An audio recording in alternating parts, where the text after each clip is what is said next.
Hyperlinks क्या होते हैं और इसका एसईओ में क्या रोल है, ये समझते हैं। हम जितने भी यहाँ पर टैग्स समझ रहे हैं या जितनी भी फॉर्मेटिंग अंडरस्टैंड कर रहे हैं, वो सारी फॉर्मेटिंग हम सिर्फ इसलिए अंडरस्टैंड कर रहे हैं कि हमें एसईओ में उसे अप्लाई करना है।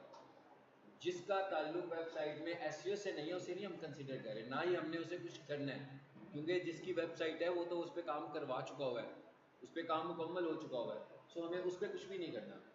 हमें जो कुछ भी करना है, हमने जितना काम भी करना है, हमने सारे का सारा काम जो है वो उन चीज़ों पे करना है जो एसईओ को रिलेट करती हैं। तो अगर मैं समराइज़ करूँ तो हमने कहा भाई टाइटल में कीवर्ड लाना है, फेविकॉन लगाना है, H1 को कीवर्ड के तौर पर यूज़ करना है, फर्स्ट पैराग्राफ के अंदर कीवर्ड यूज़ करना है और उसको बोल्ड और स्ट्रॉन्ग करना है, और इमेज ऑप्टिमाइजेशन करनी है और उसका स्टैंडर्ड भी हमारे जहन में कीवर्ड होना चाहिए। इमेज ऑप्टिमाइजेशन की बहुत सारी बातें मैंने की थी, आपसे याद है ना। कोशिश करेंगे कि क्लास के एंड को से एक बार डिस्कस करें, ठीक है, ताकि आप लोग मुझे बताएं कि इमेज ऑप्टिमाइजेशन क्या होती है मैक्सिमम सारी चीज़ों को। चलिए जी, हम जरा आगे चलते हैं। और दूसरी इंपॉर्टेंट चीज़ क्या है हमारे पास, हाइपरलिंक्स। हाइपरलिंक्स का बिल्कुल वही रोल है जो कि आपकी कम्युनिटी का रोल है आपकी रियल लाइफ में। सो हमारी रियल लाइफ में कम्युनिटी का बहुत ज़्यादा रोल है कि भाई एक कम्युनिटी बनी हुई है, हमारे फ्रेंड्स, हमारी फैमिली। आप व्हाट्सएप यूज़ करते हो, व्हाट्सएप में ग्रुप्स, फेसबुक यूज़ करते हो, फेसबुक में ग्रुप्स। सो अगर आपकी बिल्कुल कम्युनिटी ना हो तो आप आइसोलेटेड होंगे, यानी किसी के साथ भी आपका कुछ लेना देना नहीं है। सो एसईओ में भी ये बात बहुत इंपॉर्टेंट है कि आपकी जो वेबसाइट है कहीं आइसोलेटेड वेबसाइट तो नहीं है, स्टैंड अलोन तो नहीं है, अकेले ही तो नहीं काम कर रही है कि मिल के काम कर रही है। सो इसके लिए हमें लिंक्स बनाने होंगे दो तरह के।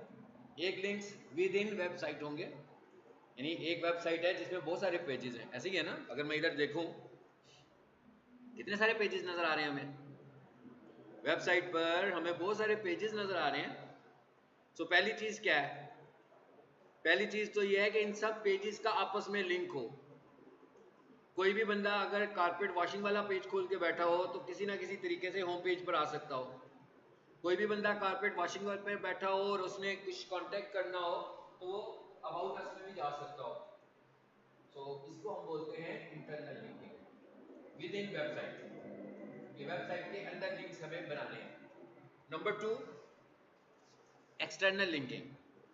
एक्सटर्नल लिंकिंग का क्या मतलब हुआ कि हमने अब वेबसाइट से बाहर निकलकर भी अपना सोशल नेटवर्क बनाना है।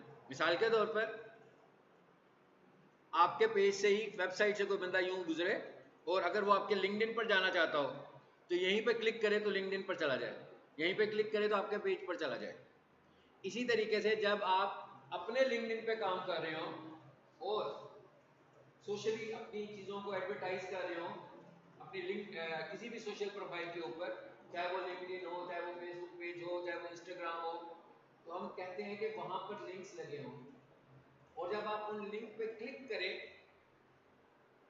तो कहाँ आ जाए, वेबसाइट पर। इसका मतलब क्या हुआ, ये कैसा लिंक बन गया, ये भी एक्सटर्नल लिंक हो गया। इस तरह के लिंक्स भी हमारी वेबसाइट पे होने चाहिए। गूगल रेकमेंड करता है कि इस तरह के लिंक्स भी आपकी वेबसाइट पे होने चाहिए। मतलब क्या हुआ, दो तरह के लिंक्स बनाए, विद इन वेबसाइट और वेबसाइट से बाहर।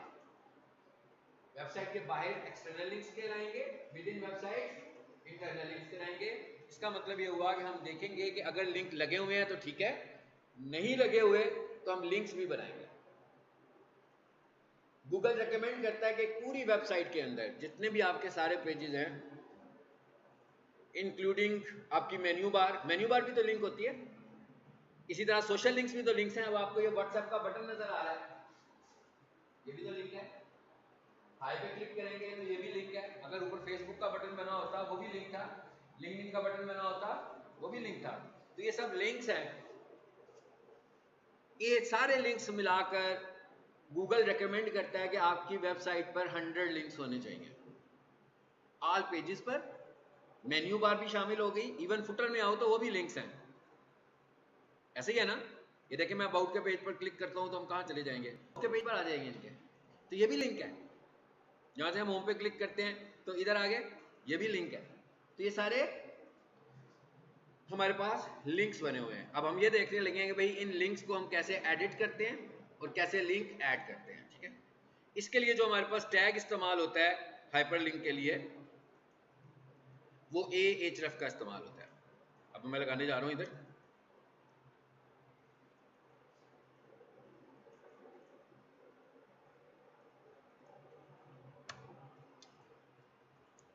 A stands for anchor, ANCHOR, यानी इसको हम बोलते क्या हैं, हाइपरलिंक को हम क्या बोलते हैं, एंकर का टैग है ये। और इसको यूज करने के लिए हमने पूरा एंकर नहीं लिखना, हमने सिर्फ ए इस्तेमाल करना है। जैसे बोल्ड लिखने के लिए सिर्फ बी इस्तेमाल कर रहे थे, सो हमने लगाया जी ए स्पेस। अब है क्या बेसिकली, ये तो आपको समझ में आ गया कि कोई भी हाइपरलिंक होगा तो फाइल होगी, यानी एक फाइल से दूसरी फाइल में जा रहे हैं ना, तो इसका मतलब क्या हुआ कि यहां पर भी हम क्या इस्तेमाल करने वाले हैं, href हाइपर रेफरेंस, जैसे IMG में यूज कर रहे थे, IMG में नहीं, जैसे लिंक में यूज कर रहे थे, ठीक है। सो यहां हमने लिखा जी, लेकिन IMG में भी हम यूज करते थे लिंक। वो किससे यूज करते थे भला, कौन सा एट्रीब्यूट था, SRC। SRC stand for source. वहां पर भी लिंक लगता था कि भाई ये वाला इमेज है, तो आप SRC लगा रहे थे। यहां पर जो लिंक लगा रहे हो वो आप कैसे लगा रहे हो, href के साथ। मिसाल के तौर पर मैं एग्जांपल देने के लिए आपको सिर्फ बताने लगा हूं कि हम यहां से कहते हैं भाई यहां से इस लिंक से हम क्या करना चाह रहे हैं। आपने जब भी लिंक के अंदर किसी वेबसाइट का या किसी वेबसाइट के पेज का URL देना हो, तो आपको पूरा प्रोटोकॉल देना पड़ेगा इंटरनेट का। आप देख रहे हैं मैं कहां से शुरू कर रहा हूं, HTTPS से शुरू कर रहा हूं।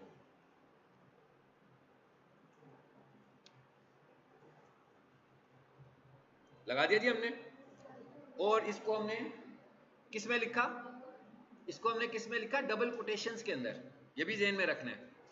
href लगाया मैंने, स्पेस नहीं दिया, उसके बाद इक्वल टू लिखा है, इक्वल टू के बाद डबल कोटेशन लगाई है और आगे वो वाला URL दे दिया जहां पर हम जाना चाहते हैं।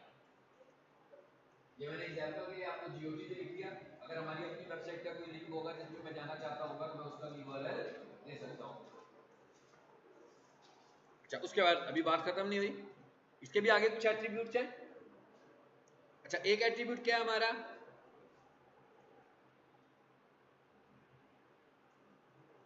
जी क्या लिखा मैंने, टारगेट। अच्छा ये क्या है जी, इसके आगे लगाते हैं इक्वल्स टू।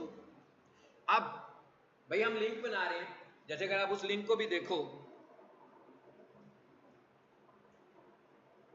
अब हम इसको क्लिक करते हैं तो क्या होता है। अब आपने नोट किया कि मैंने यहां से क्लिक किया और वो यहां पे खुला, ऐसे ही है। इसका क्या हुआ कि उसने ऑप्शन लिया कि भाई कहां खुलना है इस पेज में। आपने नोट किया होगा कि कभी आप लोग लिंक्स पे क्लिक करें तो सम टाइम ऐसा भी होता होगा कि लिंक इसी पेज पे खुलते होंगे, और ऐसा भी होता है कि पेज नए पेज पे खुलते हैं। तो इसका मतलब क्या हुआ कि दो ऑप्शन हो गए हमारे पास।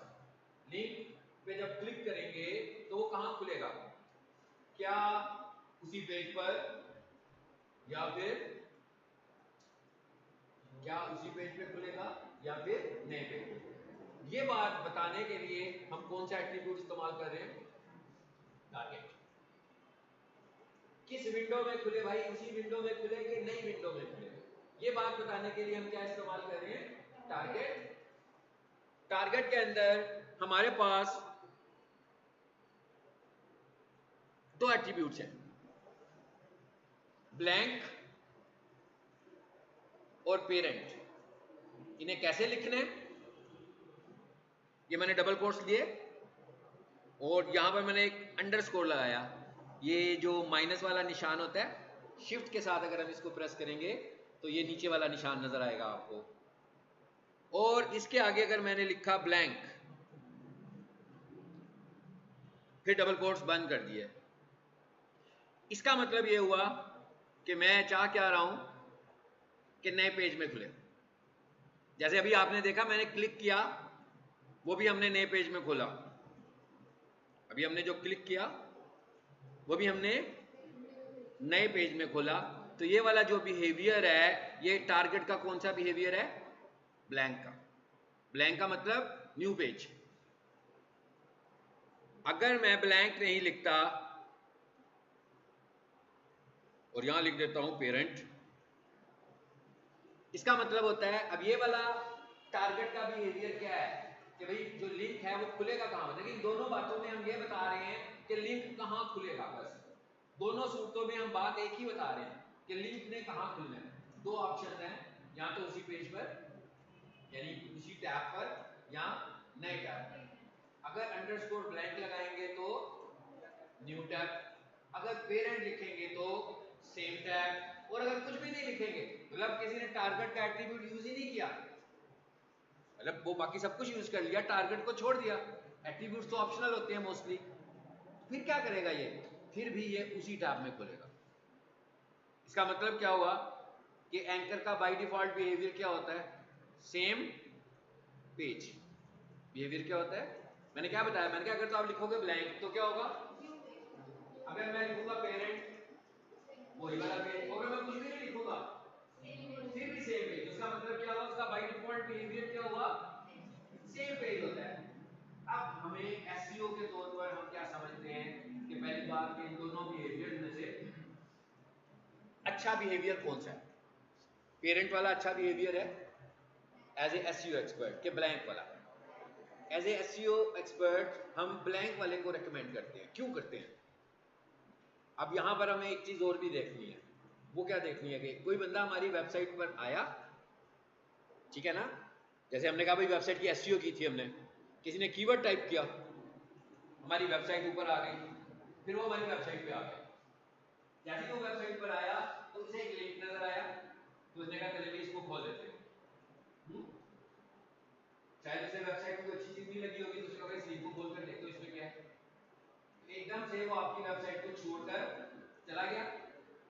अगर तो पेरेंट होगा तो वेबसाइट छोड़ दी, अगर पेरेंट नहीं होगा इसका क्या मतलब हुआ, उसने वेबसाइट कभी नहीं छोड़ी। क्यों नहीं छोड़ी भाई, आपने देखा मैंने वेबसाइट छोड़ी है विंडो में, ये देखें स्टिल ओपन है ना भाई, ये वाला पेज स्टिल ओपन है। फिर मैं इस पर क्लिक करूं, फिर देखें वो पेज तो अभी भी ओपन है, लेफ्ट तो नहीं हुआ ना पेज। अब अगर यही वाला लिंक जो होता है ये पेरेंट होता तो क्या होता, ये वाला पेज रिप्लेस हो जाता, इसी पेज ने रिप्लेस हो जाना था ना, यहीं पर फेसबुक आ जाना था। तो इसका मतलब क्या हुआ कि गूगल को क्या लगना था, गूगल के क्राउलर को क्या लगना था कि भाई आपके पेज पर आने का लोगों का टाइम तो बड़ा ही कम है, आते हैं और चले जाते हैं। सो हमने कहा कि भाई हम यूं कर लेते हैं, इसको हम ब्लैंक करके नए पेज में ले जाते हैं, ताकि पहला पेज भी खुला रहे और दूसरा पेज भी खुला रहे, ठीक है। So as a SEO expert हम क्या फिर कहेंगे कि हम ये देखेंगे कि भाई ये जो बिहेवियर्स बने हुए हैं एंकर्स के, टारगेट विंडोज सेम है कि न्यू है। अगर सेम होंगी तो मैं सबको न्यू कर दूंगा, बगैर not menu bar. Menu bar को तो नहीं करते ना, जैसे अभी मैंने होम पेज खोला हुआ है तो अभी मैं सर्विसेज पे क्लिक करूंगा तो न्यू पेज पे तो नहीं खुलेगा, उसी पे खुलेगा। लेकिन जो आपके लिंक्स होंगे, इंफॉर्मेशनल लिंक्स होंगे, उन्हें हम कहां खोलते हैं, न्यू पेज के ऊपर। पॉइंट समझ में आया। अच्छा, गूगल हमें एक दो बातें और भी बताता है इसी सिनेरियो में कि भाई आपकी वेबसाइट का बाउंस रेट क्या होगा और आपकी वेबसाइट का इंगेजमेंट टाइम क्या होगा। दो टर्म्स मैंने बोली, बाउंस रेट और इंगेजमेंट टाइम। बाउंस रेट का मतलब क्या होता है, बाउंस रेट का मतलब है कि बाउंस कर जाना किसी चीज का। जैसे कोई बंदा किसी को चेक लिख कर दे और वो बैंक में जाए और उसमें पैसे ना हो, तो हम इसे क्या बोलते हैं, चेक बाउंस कर गया, ऐसे ही है ना। इसका मतलब ये था कि बैंक से निकल नहीं सका, फौरी फौरी तौर पर बैंक वालों ने कहा नहीं इसमें पैसे नहीं है आप जाएंगे। लेकिन अगर बैंक में उसके पैसे पड़े होंगे तो बाउंस तो नहीं होगा। इसी तरह मैं ये कहता हूँ कि कुछ स्टूडेंट्स मेरी क्लास में आती हैं ट्रायल क्लास पढ़ने के लिए, और जैसे ही आते हैं विद इन फ्यू सेकेंड्स चले जाते हैं। उनमें से कुछ स्टूडेंट ऐसे भी हैं जो आते हैं और वो पूरी क्लास ही पढ़ के जाते हैं। अगर मैं आपसे पूछूं कि भाई दो स्टूडेंट्स आए, एक बिल्कुल जल्दी चला गया और एक काफी देर के बाद गया, यानी क्लास एंड होने पे गया, तो जो पहला स्टूडेंट है उसका बाउंस रेट हाई है कि लो है, लो। हाँ जी, एक स्टूडेंट आया, क्लास में बैठा, 10 सेकंड गुजरे और उठा और चला गया, बाउंस रेट हाई है कि लो है। एक स्टूडेंट है पूरी क्लास पढ़ के गया, लो है।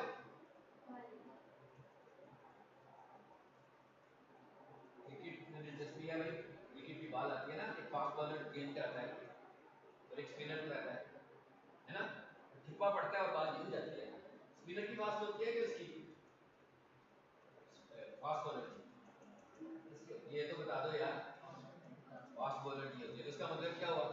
बाउंस रेट उसका हाई हुआ, चला गया ना वो, खिप्पा पड़ा और निकल गया भाई। हमने कहा भाई बच्चा ट्रायल क्लास लेने आया और 10 सेकंड में चला गया, तो बाउंस रेट हाई हुआ कि लो हुआ? जल्दी से चला गया, वो तो एकदम कट करके चला गया हाई। लेकिन एक स्टूडेंट आखिर तक क्लास पढ़ता रहा, उसका बाउंस रेट लो। अब आप देख रहे होंगे कि मैं क्या कहना चाह रहा हूँ। मैं कहना ये चाह रहा हूँ कि गूगल कहता है कि भाई आपकी वेबसाइट का बाउंस रेट क्या होना चाहिए? तो लोग आए और जाए, लोग आए और चले जाए, लो होना चाहिए। गुड, ये अच्छी बात है, जवाब दे रही है। देखिए आप जवाब देंगे, बोलते जाएंगे तो आपको चीजें समझ में आएंगी, खामोश रहेंगे ना फिर नहीं आएंगी समझ में। कंट्रीब्यूशन बहुत जरूरी होती है। जहां पे मैं फिल इन द ब्लैंक्स कर देता हूँ ना, वहां पर जरूर पार्टिसिपेट किया करें, ठीक है? ये नहीं है कि आपने सही करना है, भैया आपको तो पता भी नहीं है, लेकिन आप पार्टिसिपेट करेंगे ना तो आपको कॉन्सेप्ट बहुत क्लियर होगा। क्लियर? तो इसका मतलब क्या हुआ कि किसी भी वेबसाइट, अब ये तो समझ में आ गया कि किसी भी वेबसाइट का बाउंस रेट हाई होना चाहिए कि लो होना चाहिए? लेकिन ये पहली चीज है जो हम कहेंगे कि लो होनी चाहिए, अदरवाइज तो हम हर काम कहेंगे कि भाई हाई, हर चीज हाई लेवल करो। लेकिन सिर्फ बाउंस रेट एक ऐसी चीज है जिसे हम कहेंगे कि हमारी वेबसाइट का बाउंस रेट कम होना चाहिए। गूगल रिकमेंड करता है, गूगल का अपना मैट्रिक्स है कि आपका जो बाउंस रेट है वो 40 होना चाहिए।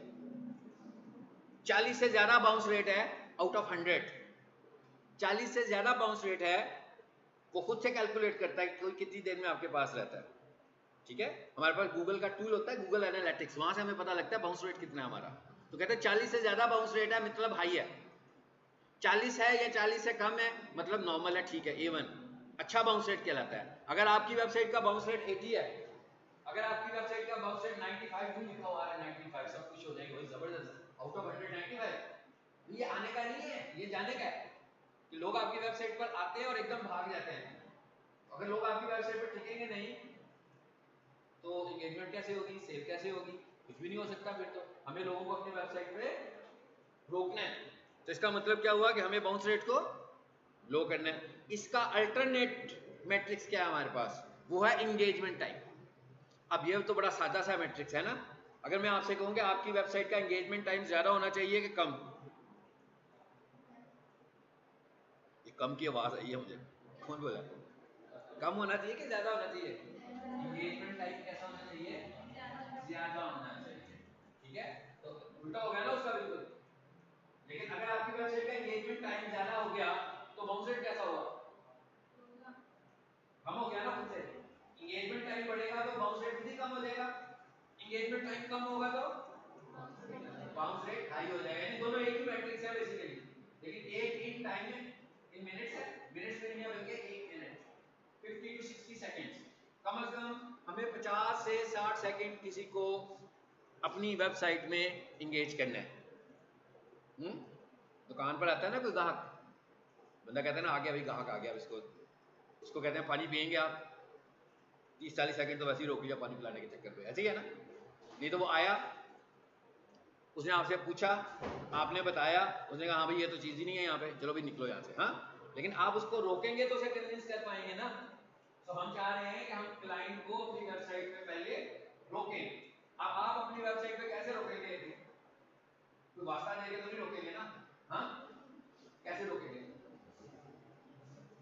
अच्छा कंटेंट होगा तभी रुकेगा ना। मतलब वो जो चीज ढूंढता हुआ आया है, अगर उसे वो अपनी आपकी वेबसाइट पे वो सब कुछ मिल जाएगा तो इसका मतलब है वो रुकेगा। मिसाल के तौर पर मैं कहता हूँ भाई एक कॉलेज का होम पेज है, एक बंदा लिखता है best college for digital marketing course, ठीक, एक वेबसाइट ऊपर आती है, आपने मुझे जवाब देना है इसका। वो उस पर क्लिक करता है, एक वेबसाइट खुल जाती है। जैसे उस वेबसाइट पर आता है तो उसमें एक स्लाइडर चल रहा होता है, स्टाइलिश सा, यूं चल फिर रहा है भाई, ठीक है? उसके काम का तो नहीं है, ये है नहीं है, नीचे आ जाएगा वो, नीचे लिखा हुआ आ रहा है इंट्रोडक्शन, उसमें बता रहे हैं भाई ये कॉलेज कब बना था, किस किस की कोशिशों के साथ ये कॉलेज बना था। वो बेचारा और नीचे आ जाता है, थोड़ा सा और नीचे आता है, फिर नीचे चेयरमैन का मैसेज आ जाता है, फिर और नीचे आता है, वहां पर लिखा होता है आवर कोर्सेज, और उनमें कहीं बीच में जाकर डिजिटल मार्केटिंग भी होता है।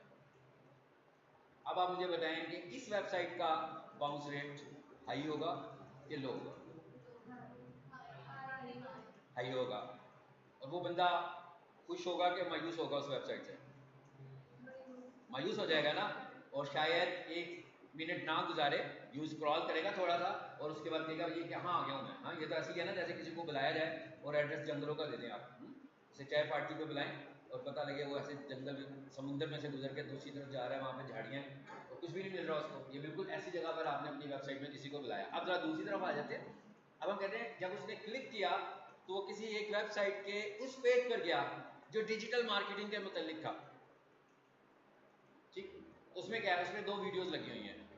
एक वीडियो में ट्रेनर है, जैसे मैं आपको पढ़ा रहा हूँ, ऐसे ही कुछ 15 सेकंड का उसका लेक्चर है, और लेफ्ट साइड पर एक स्टूडेंट है जो फीडबैक दे रहा है, उसके नीचे कोर्स आउटलाइन आ रही है, साथ में लिखा हुआ आ रहा है डाउनलोड पीडीएफ नोट्स, और फिर नीचे सारी आउटलाइन नजर आ रही है।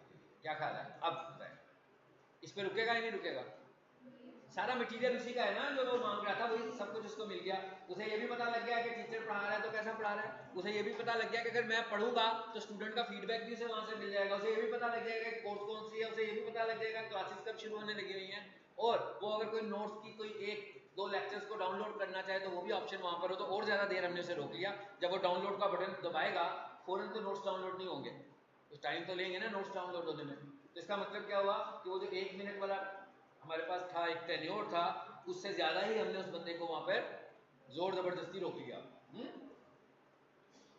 समझ में आया क्या होता है बाउंस रेट या इंगेजमेंट टाइम? अब आपको समझ में भी आ गया होगा कि एक अच्छी वेबसाइट कैसी होती है। हाँ, ट्रेडिशनल वेबसाइट अच्छी नहीं होती है।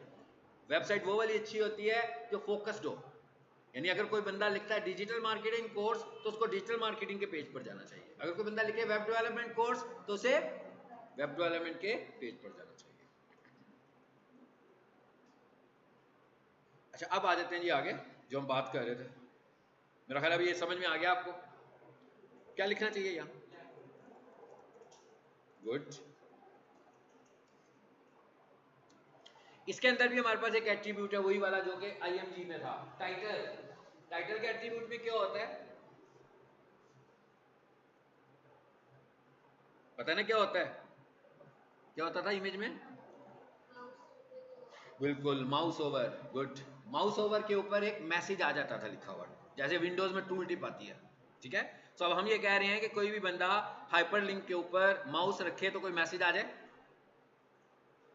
तो मैं कहता हूँ भाई क्यों ना कीवर्ड को यहाँ पर भी सेट कर लिया जाए। ठीक है, तो ये बेसिकली मैंने वो लगाया, तो मैं इसको कर देता हूँ न्यूज चैनल।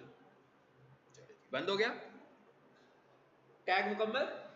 मगर हाइपरलिंक तो लग गया, मगर हाइपरलिंक को फॉलो करने के लिए आपको क्या चाहिए होता है? टेक्स्ट चाहिए होता है कि नहीं चाहिए होता? हाइपरलिंक को फॉलो करने के लिए तो टेक्स्ट तो होगा।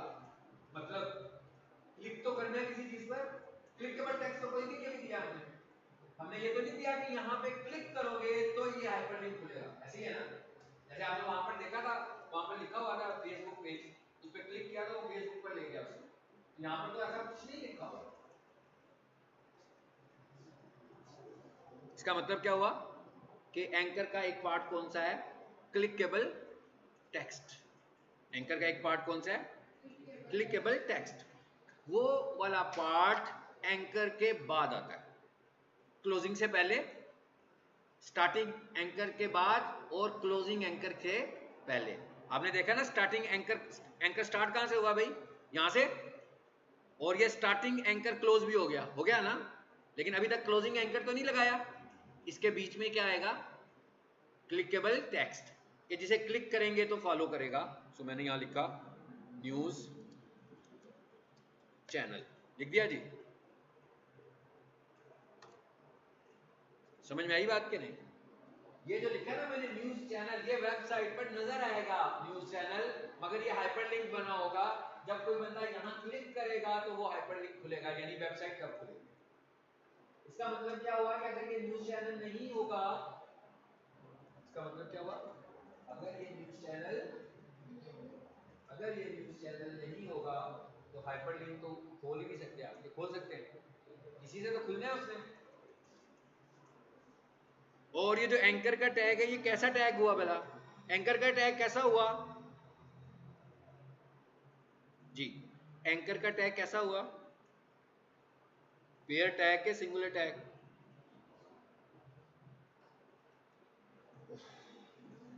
पेयर टैग कौन सा था जिसको स्टार्ट भी करते हैं और एंड भी करते हैं? सिंगुलर टैग कौन सा होता है जो यूज होता है और साथ में ही एंड हो जाता है, उसको हमने सिंगुलर बोला था। सेव करें इसको। और ये कहां पर पड़ा हुआ है भाई? HTML क्लास में।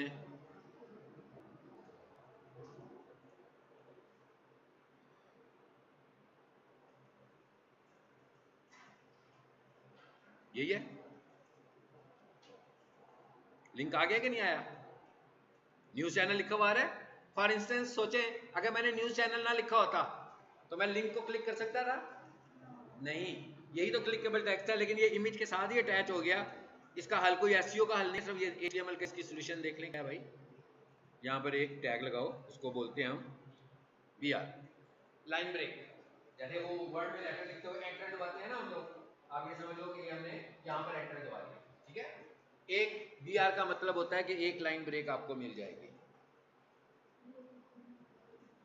अगर आपको 2 लाइनों की स्पेस चाहिए तो ट्वाइस BR लगा लो। ये एसईओ का टैग नहीं है, ये तो सिर्फ स्पेस लेने के लिए हम लिख रहे हैं। ये क्योंकि हम लोग खुद से प्रैक्टिस कर रहे हैं तो हमें लिखना पड़ रहा है ना। लेकिन अगर हम किसी और के ऊपर काम कर रहे होंगे, वेबसाइट पे कर रहे होंगे, तो हमें इसकी भी जरूरत नहीं पड़ेगी।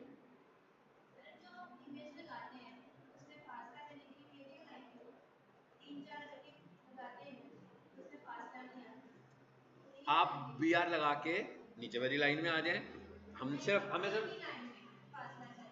एक ही लाइन में फासला चाहिए, तो वो फिर अलाइनमेंट छोटा इमेज करो ना, फिर जैसे इमेज छोटे करोगे ना तो ऑटोमेटिक लगाते जाएंगे। लेकिन ये याद रखिए हमने इमेज नहीं लगाने, हमने इमेज नहीं लगाने। एज ए एसईओ एक्सपर्ट हमने क्या करना है, लगे हुए इमेजेस को ऑप्टिमाइज करना है। तो जो आपको इतनी लंबी कहानी सुनाई थी ना मैंने, ये 6-7 पॉइंट्स है, हमने वो काम करना है। क्योंकि अगर मैं उसके इमेजेस को फासले पे लगाना शुरू हो गया तो वो मेरी उससे लड़ाई हो जाएगी, होगा भैया आपने मेरी वेबसाइट का नक्शा ही बदल दिया। हाँ, मैंने खुद से डिजाइन करवाई थी ये वेबसाइट इस तरह, मुझे इसकी एसईओ करवानी है, मुझे तो वेबसाइट को रैंक करवाना है, मुझे इसको रीडिजाइन नहीं करवाना। हम लोग कुछ भी रीडिजाइन नहीं करने लगे हुए, ठीक है। फाइन, चलें जी, हो गया, देख भी लिया हमने। यहां चला था, चलें जी इसको रिफ्रेश करें। चलो नीचे आ गया। और ज़्यादा स्पेस की जरूरत होगी तो मैं ब्रेक और लगा लूंगा। ये न्यूज चैनल पे क्लिक करें, वो देखें माउस पे क्या लिखा हुआ है, न्यू चैनल। वो हमने न्यू एस नहीं लगाया शायद, तो इस वजह से न्यू चैनल बन गया वो। चल अब जरा इधर आ जाते हैं। चलो खुल गई वेबसाइट, उसी पेज पे खुली कि नए पेज पे खुली? नए पेज पे खुली। सो इतनी सी बात है, क्लियर हो गया जी, समझ में आ गया। ये वो टैग थे HTML के जो हमें एसईओ करने में जरूरत है और जो हमें चाहिए एसईओ करने जी।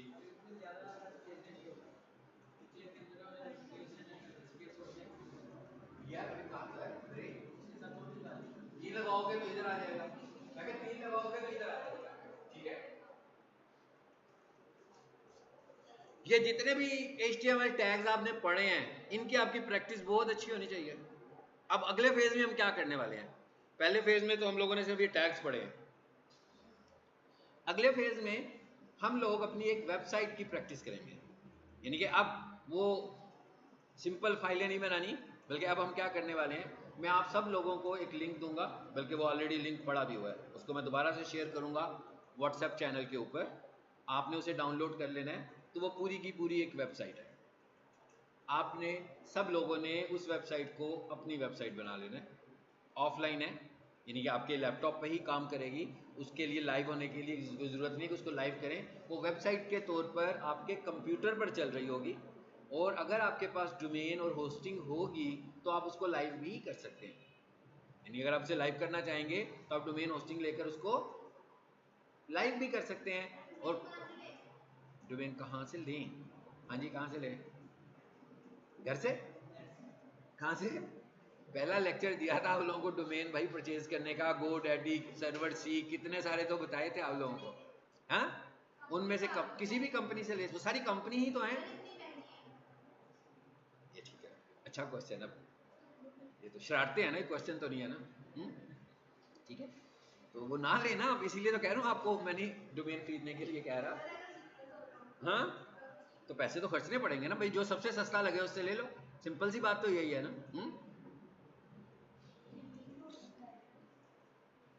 नहीं तो उनसे रिक्वेस्ट करेंगे भाई हम बहुत ज़रूरतमंद हैं, हमें डोमेन दे दें। हाँ ठीक है, जब हम बड़े होंगे हम आपको पैसे दे देंगे। ठीक है ना, फिर यही हो सकता है। मैं क्या, और क्या हो सकता है, मैं ये कर सकते हैं हम लोग। चलें जी, अब आ जाते हैं अगले फेज में आ जाते हैं। अगला फेज क्या है इसका, वो समझ लेते हैं ज़रा। अच्छा, अब आप जो आज जब घर जाओगे तो आप लोगों ने व्हाट्सएप चैनल को चेक करना है। उसके ऊपर मैं एक फोल्डर आपको दूंगा पब्लिक HTML के नाम से, इसे आप लोगों ने डाउनलोड करना है। कैसे डाउनलोड करना है, कैसे इस्तेमाल करना है, ये सारा प्रोसीजर मैं बताने लगा हूँ। लेकिन आपने अपने व्हाट्सएप चैनल से डाउनलोड करना है, ये तो मेरा ख्याल है कि उतना मुश्किल नहीं होगा। हर किसी को पता है कि लैपटॉप से या कंप्यूटर से व्हाट्सएप खोलना है, ठीक है, और उस पर क्लिक करना है, वो डाउनलोड के फोल्डर में आ जाएगा। मोबाइल से नहीं करना, क्योंकि अगर मोबाइल से करेंगे वो तो मोबाइल पे आएगा, मोबाइल पे तो उसका कोई काम नहीं होगा। उसका काम या तो आपने लैपटॉप से करना है या कंप्यूटर से करना है। सो मैं जैसे व्हाट्सएप यूज करता हूँ, सेम इसी तरीके से आपने भी व्हाट्सएप को इस्तेमाल करना है।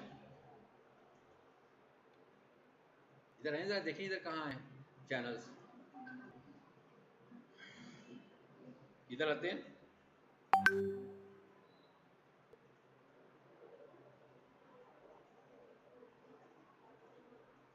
पब्लिक HTML का एक लिंक अभी हमें नजर आएगा,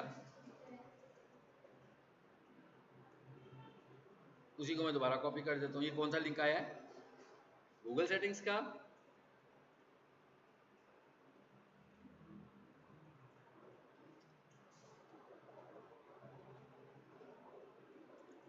ये है DM सॉफ्ट, ये सॉफ्टवेयर का लिंक है। जो आपको चाहिए हो सारे डाउनलोड कर लो अपने लैपटॉप पे जाकर। हाँ, ड्राइव में पड़ा होगा।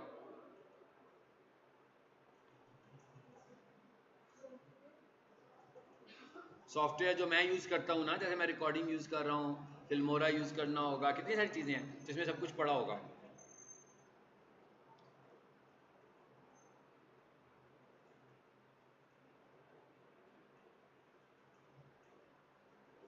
अच्छा ठीक है, तो भाई कुछ नहीं मिला मुझे। चले मैं दोबारा मोबाइल से देख के आपको कर दूंगा।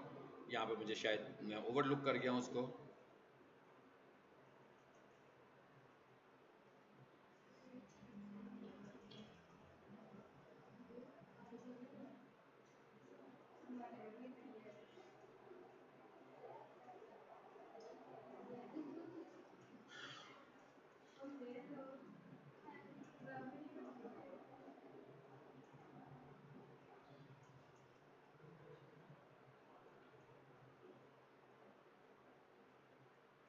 चलिए मैं आपको दोबारा से शेयर करूंगा। आप लोगों ने करना क्या है, उस ड्राइव के लिंक पे क्लिक करना है, उसे डाउनलोड कर लेना है। और जब आप उसे डाउनलोड करोगे तो वो आपके डाउनलोड के फोल्डर में आपको नजर आएगा इस जगह पे। ठीक है, बेहतर तरीका क्या होगा कि आप उसे कॉपी कर लें, जैसे मैं अभी कॉपी करने लगा हूं, और उसको किसी एक खास जगह पे रख लीजिएगा। पहले मैं देख लूं कहां पर मेरे पास पड़ा हुआ है।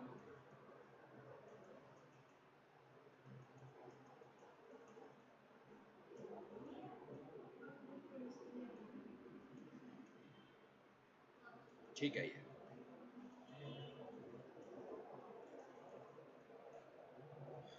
आपके पास ये जब आएगा तो जिप फॉर्मेट में आएगा। आप सबके पास अनजिप करने के लिए कोई एप्लीकेशन होना चाहिए। आपके पास जो मैं भेजूंगा जब आएगा तो इस तरीके से आएगा। आप लोगों ने क्या करना है, 7-zip की बात की थी हमने पहले कि नहीं की थी। एक फ्री टूल है कंप्रेस करने के लिए और एक्सट्रैक्ट करने के लिए। आपने गूगल पर आना है और यहां पर आकर आपने लिख लेना है, क्या लिख लेना है जी, क्या लिखा मैंने, डाउनलोड 7-zip।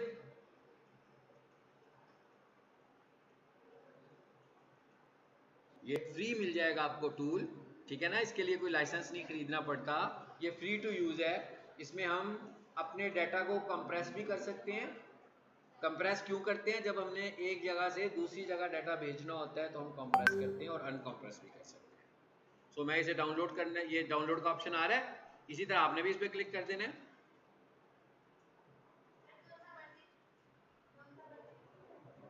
नहीं, ऊपर वाला 64 है ना, ये आजकल तो सबके पास यही वाले लैपटॉप्स होते हैं। जो पुराने लैपटॉप्स होते हैं वो x86 पर होते हैं, ठीक है, जिसे हम बोलते हैं 32 बिट, और एक है 64 बिट। तो अभी जो नए लैपटॉप्स होते हैं वो सभी 64 बिट पर होते हैं। अलबत्ता अगर किसी का बहुत पुराना हो और वो विंडोज 7 वगैरह ऐसी कोई चीज़ इस्तेमाल कर रहा हो तो 32 बिट वाले को भी चेक कर सकता है, ठीक है, लेकिन उसके नीचे जाने की जरूरत नहीं है। उसके बाद ये हमारे पास आ गया, आप देख रहे हैं डाउनलोड हो गया। फिर आपने इस फोल्डर में आना है, जैसे मैं आपको बताने लगा हूं, इसको इंस्टॉल कर लेना है आपने।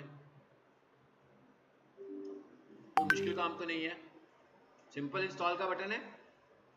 जैसे ही आपकी इंस्टॉलेशन कंप्लीट होगी तो ये आपने देखा था मेरे पास 7zip लिखा हुआ आ रहा था ना राइट क्लिक के ऊपर, आपके पास भी आएगा।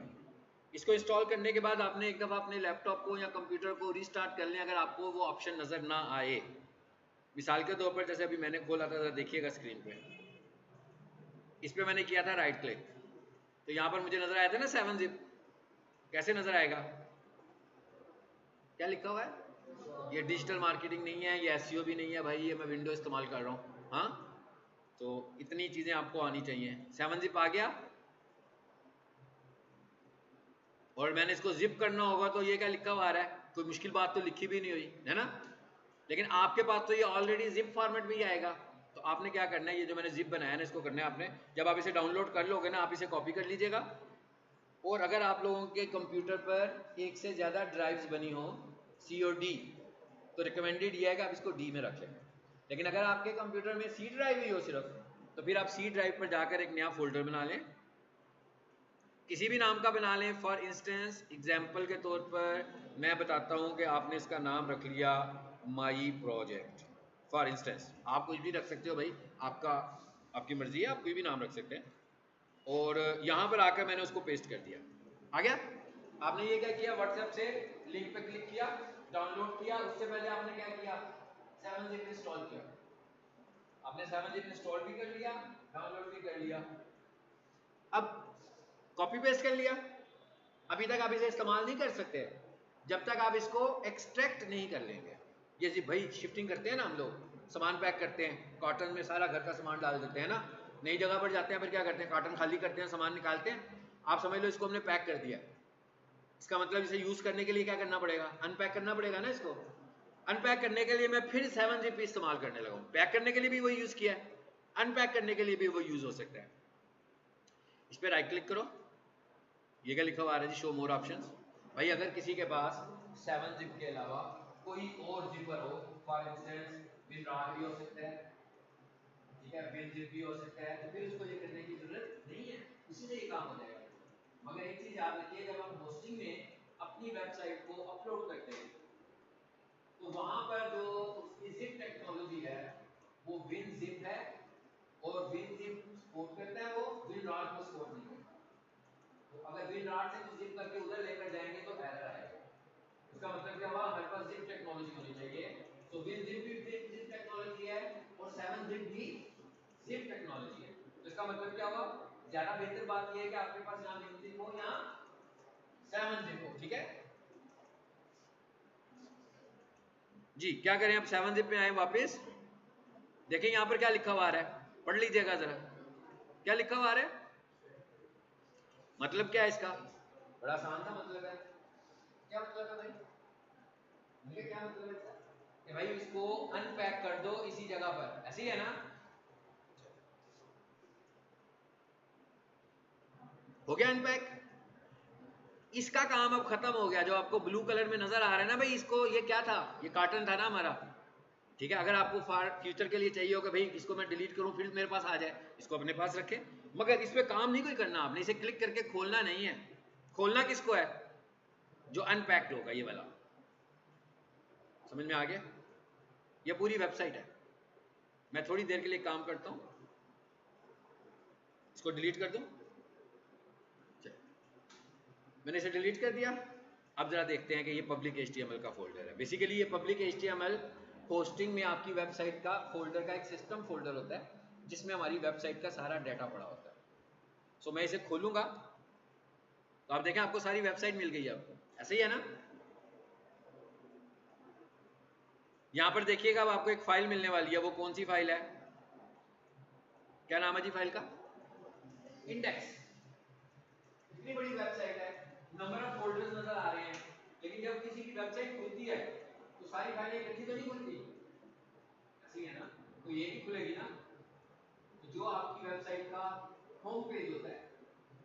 हमारी वेबसाइट का लैंडिंग पेज होता है वो किस फाइल में मौजूद होता है? इंडेक्स की फाइल में।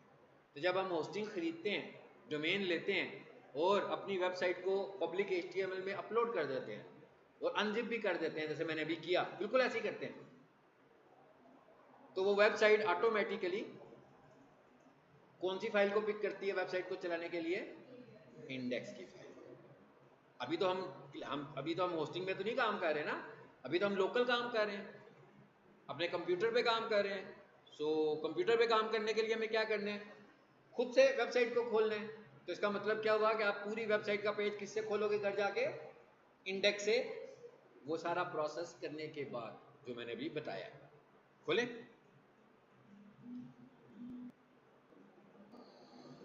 खुल गई वेबसाइट पूरी की पूरी। अब ये इस दफा ये वेबसाइट ऑनलाइन नहीं है। जरा ऊपर URL वाले हिस्से में देखिए क्या लिखा हुआ आ रहा है, क्या लिखा हुआ आ रहा है?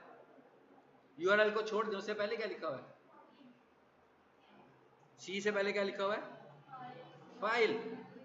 सी से पहले क्या लिखा हुआ है? फाइल। तो इसका मतलब क्या हुआ? ये ऑनलाइन नहीं है। अगर मैं वेबसाइट दिखाऊं जो साथ पे खुली हुई है, तो नहीं हुआ। इस पे क्लिक करें तो और भी कुछ लिखा हुआ आता है, faizycarpetcleaner.com, कनेक्शन इज सिक्योर। ये ऑनलाइन है। यानी आपको पता कैसे लग रहा है कि ऑनलाइन कौन सी है और ऑफलाइन कौन सी है? पता लग गया। और ये जो हमने खोल लिया वो कौन सी है? ऑनलाइन है कि ऑफलाइन है? कैसे पता लगा? ये फाइल जो लिखा हुआ है, फाइल का मतलब है कि आपके लोकल कंप्यूटर से चल रही है, आपके लैपटॉप से चलने लगी है। ऐसी ही कोई चीज मैं आपको भेजूंगा तो इसका मतलब क्या होगा? उसमें कुछ ना कुछ पहले से ही बना हुआ नजर आ रहा होगा हमें। ऐसे ही है। आपने क्या करना है? आप लोगों ने इस वेबसाइट को अपनी मर्जी से कोई सी भी वेबसाइट अपनी बना लें। किसी का अगर कोई बिजनेस है तो अपने बिजनेस के मुताबिक इसे कन्वर्ट कर लें।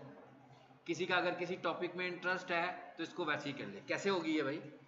होगी कैसे? ये प्रोसेस भी अभी हम देखेंगे आज की क्लास में भी और कुछ अगली क्लास में भी। भाई क्या करेंगे? क्या बात यहां से शुरू हो रही है? ये ऊपर एक मैसेज आ रहा है, इस मैसेज को हम चेंज कर देंगे। ऐसे ही है। राइट साइड पे क्या आ रहा है? सोशल लिंक्स आ रहे हैं। इनके अंदर लाजमी बात है सोशल लिंक्स इसी वेबसाइट के होंगे ना, तो ये भी आप अपने सोशल लिंक्स कर दोगे। उसके बाद लोगो आ रहा है, आप क्या करेंगे? यहाँ पर अपनी कंपनी का लोगो लगा लें, जिसको आप समझ रहे हो कि आपकी कंपनी है, यानी आपके पास लोगो होगा तभी लगाएंगे। जी जी जी सुनो। अच्छा, उसके बाद ये मेन्यू बार आ रही है। इस मेन्यू बार में भी अगर हम कुछ चेंज करना चाहेंगे कर लेंगे, अभी हम सीखेंगे। ये एकदम हो जाएगा, ये कोई इसमें लर्न करने वाला कोई काम नहीं है। ये बिल्कुल ऐसे है जैसे हम कुछ चीज़ को रिप्लेस कर दें। अच्छा, उसके बाद ये स्लाइडर आ रहा है। इधर इमेजेस चेंज करेंगे तो स्लाइडर के इमेजेस भी बदल जाएंगे, ये हमारा फोकस भी नहीं होगा। राइट साइड पे तस्वीर नजर आ रही है, इसे बदल देंगे। लेफ्ट साइड पे टेक्स्ट नजर आ रहा है, इसे बदल देंगे। सब कुछ वैसे ही चल रहा है, सब कुछ एक ही जैसा आ रहा है ना। फाइनली क्या होगा? ये वेबसाइट बिल्कुल बदल जाएगी और वो वेबसाइट बन जाएगी जो आप बनाना चाहते हैं। अब आप मुझे बताएं कि अपनी मर्जी से बनाएंगे कि हम सपोज कर लेंगे पिक सॉल्यूशन की बना लेते हैं? अपनी मर्जी से। चलो जी, जिसकी जो मर्जी है वो इसको बनाए, जैसी मर्जी वेबसाइट बनाए। मगर कम से कम जो चीज़ें मैं कहूँगा, स्लाइडर इमेज बेशक आप एक कर दो, ज़्यादा कर दो। स्लाइडर को तो हम एज SEO रिकमेंड ही नहीं करते। आपने देखा ना, मैंने भी स्लाइडर की बात की तो मैंने कहा कोई नहीं देखेगा इसको, कहा था ना आपको। बाकी चीज़ों पे फोकस करना है हमें। और फिर ये जो वेबसाइट आपकी फाइनली तैयार हो जाएगी, आपने सारी SEO इसके ऊपर ही अप्लाई करनी है। इस तरह करने से क्या होगा? आपके पास एक अपनी वेबसाइट भी बन जाएगी जो आपने बनाई भी नहीं है। ऐसे ही है ना, रेडीमेड है ना ये, हम तो सिर्फ इसके अंदर कुछ चेंजेस करने वाले हैं। सो एक दो चेंजेस आज करते हैं। मैं एक दो चेंजेस आज कर लेते हैं। कैसे करनी है जरा ये समझिएगा। पहले ये चेंज करते हैं भाई, ठीक है? ये जो लाइन लिखी हुई नजर आ रही है ना, ये लाइन को चेंज करते हैं। मैं क्या करता हूँ भाई, इस टेक्स्ट को थोड़े से को कॉपी कर लेता हूँ, बेस्ट कंपनी का। बेसिकली मैं करना क्या चाह रहा हूँ, इस हिस्से पे जाना चाहता हूँ ना। कहाँ लिखा हुआ है? ये कौन सी फाइल में लिखा हुआ है? नहीं, कौन सी फाइल में? फाइल का नाम बोले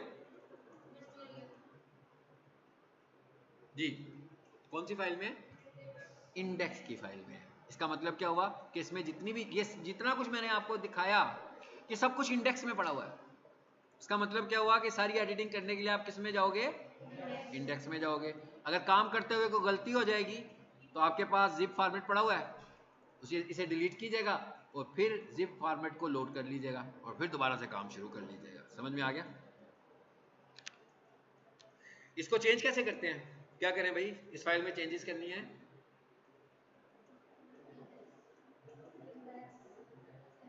क्या करें? इंडेक्स तो मुझे भी पढ़ा जा रहा है, करना क्या है इसका? कैसे चेंजेस होगी? इस फाइल में चेंज करना चाह रहा हूं, क्या करूं?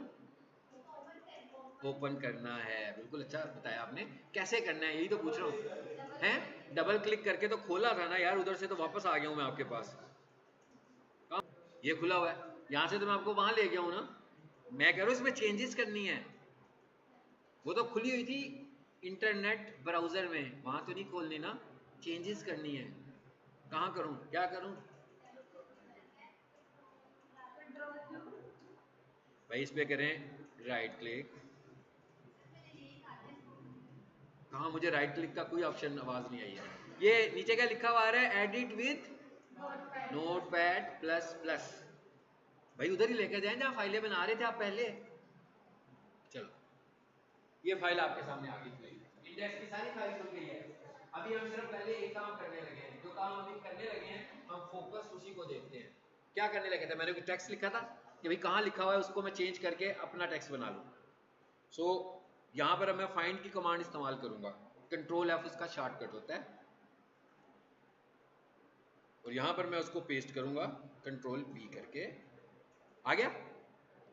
और फिर मैं इसको फाइंड करूंगा। मिल गया? मिल गया ना? ये सब कुछ करते हुए हमें जब भी आपने कंट्रोल एफ को प्ले करना होगा फाइंड को, आप हमेशा ऊपर हो, ठीक है? तो अगर आप नीचे होंगे तो उसके नीचे से ढूंढना शुरू कर देगा, आपको लगेगा कि आपको कुछ मिला नहीं। जब भी आप कंट्रोल एफ को परफॉर्म करो तो आपको टॉप पे होना चाहिए। चलिए जी, मैं इसको मिटा देता हूं और यहां पर ना कुछ लिख देता हूं छोटा सा।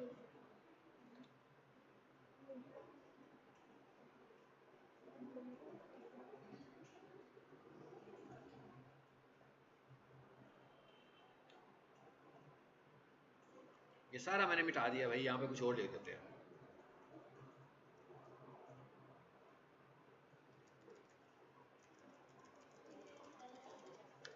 चले यहां पर मैं लिखने लगा हूं, जी मैंने ना इस तरह करके कुछ लिख दिया।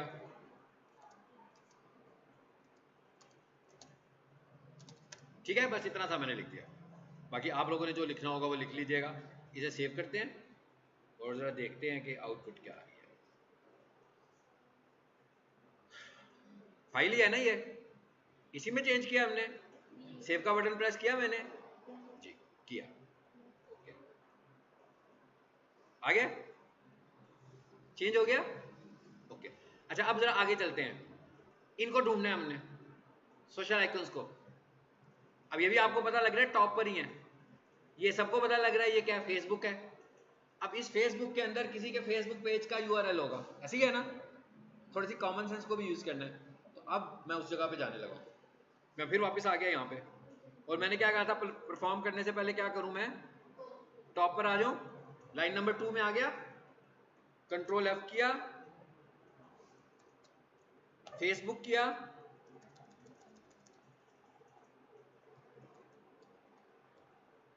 अच्छा आप जरा थोड़ी देर के लिए समझना है कि हम कहाँ आए, जरा पॉइंट को समझिएगा पहले। ये यहाँ आ गया, ये वाला हिस्सा वो नहीं है हेडर का, आपने समझना है, मैं समझाऊंगा कैसे है वो वाला हिस्सा। ठीक है, तो इसका मतलब क्या हुआ? तो मुझे लग रहा है कि भाई ये वाला तो वो नहीं है। अगर ये नहीं है, इसके साथ क्या लिखा हुआ आ रहा है? सेम एज आ रहा है ना? ये कुछ और कमांड प्ले हुई है।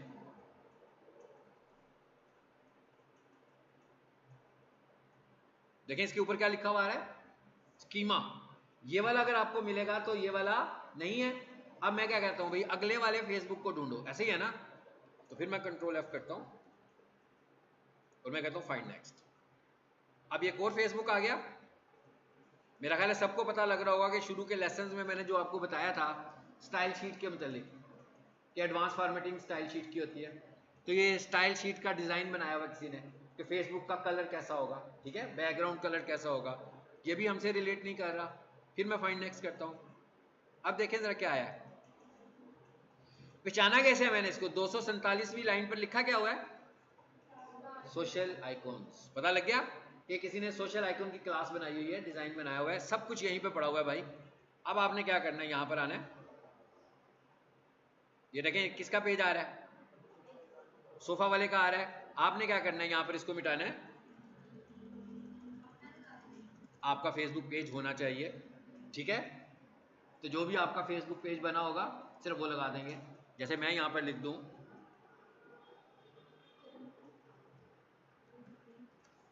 मिसाल के तौर पर, आई थिंक सो कि ये होगा। अच्छा अब जरा देखते हैं इसको सेव करके।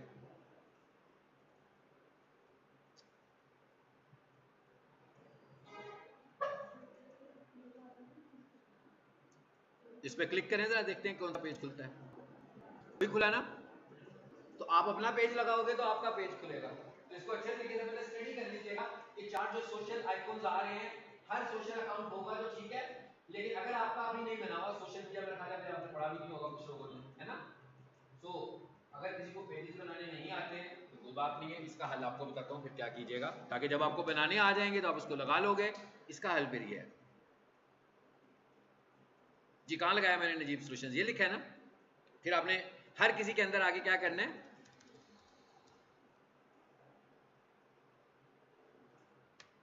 जी ये क्या लगा दिया मैंने, हैश। इसका मतलब ये होता है कि एक क्लिकेबल बन जाएगा, मगर इसके अंदर कुछ भी नहीं है। यानी इस पर क्लिक करेंगे तो कुछ भी नहीं होगा भाई, उसी जगह पर रहेंगे, ना सोफे वाले का पेज खुलेगा ना मेरा पेज खुलेगा, लेकिन ये होगा क्लिकेबल। तो जब आपको सोशल प्रोफाइल पे नाम लिखने आ जाएंगे, जब हम सोशल मीडिया वाला मॉड्यूल पढ़ेंगे, तो आप अपने अपने ट्विटर को भी यहाँ लगा सकते हो, ठीक है, फेसबुक को भी लगा सकते हो, लिंक्डइन को भी लगा सकते हो, यूट्यूब को भी लगा सकते हो। सो अभी के लिए आप एक काम कर लें, इसको इस तरह हैश करने से क्या फायदा होगा, देखते हैं क्या फायदा होता है। इस पेज को बंद करें, इस पेज को रिफ्रेश करें और इस डिवाइस पे क्लिक करें।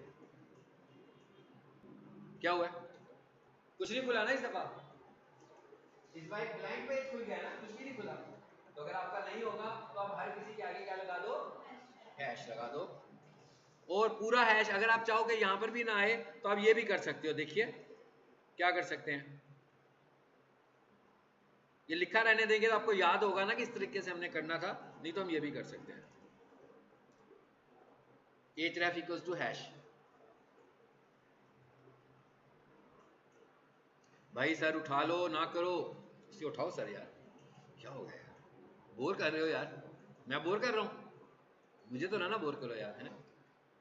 चलें अब आगे चलते हैं, जिसको जरा देखते हैं।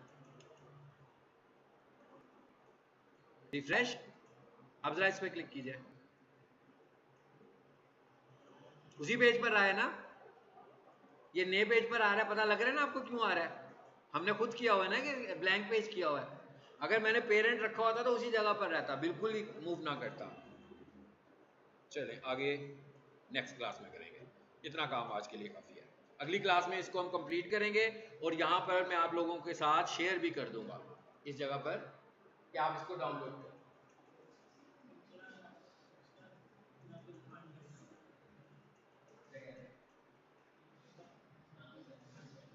पिक्चर का नाम कैसे फाइंड करना है? मैंने तो कहा था अगली क्लास में करेंगे, चलें इसको देख ले भी, पिक्चर का नाम कैसे फाइंड करना है। ये क्या लिखा हुआ है? आ गया नाम, एक तरीका, मैंने कहा एक तरीका। दूसरा तरीका क्या है? बोलो एक तरीका तो भाई ये वाला हो गया कि इस तरीके से हम पिक्चर का नाम फाइंड कर लेते हैं। दूसरा तरीका ये है कि जितने भी इमेजेस होंगे किसी भी वेबसाइट के, वो सारे के सारे पड़े होंगे इमेजेस के फोल्डर में, तो इधर आकर तस्वीर पहचान लो। हाँ ये भी फाइंड होती है क्या आपको? एक तरीका वो वाला हो गया और एक तरीका जो तरीका आपको सही लगता है।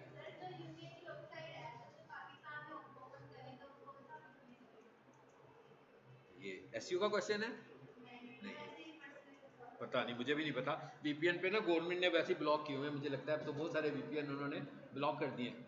आपको कोई अननोन किस्म का वीपीएन ढूंढना पड़ेगा जो कि बिल्कुल पॉपुलर ना हो, तो वो ब्लॉक नहीं हुआ होगा। अदरवाइज मोस्टली जो गवर्नमेंट की तरफ से ब्लॉक हुए हैं, वीपीएन से हो जाएगा, लेकिन आपको ढूंढना पड़ेगा, ठीक है?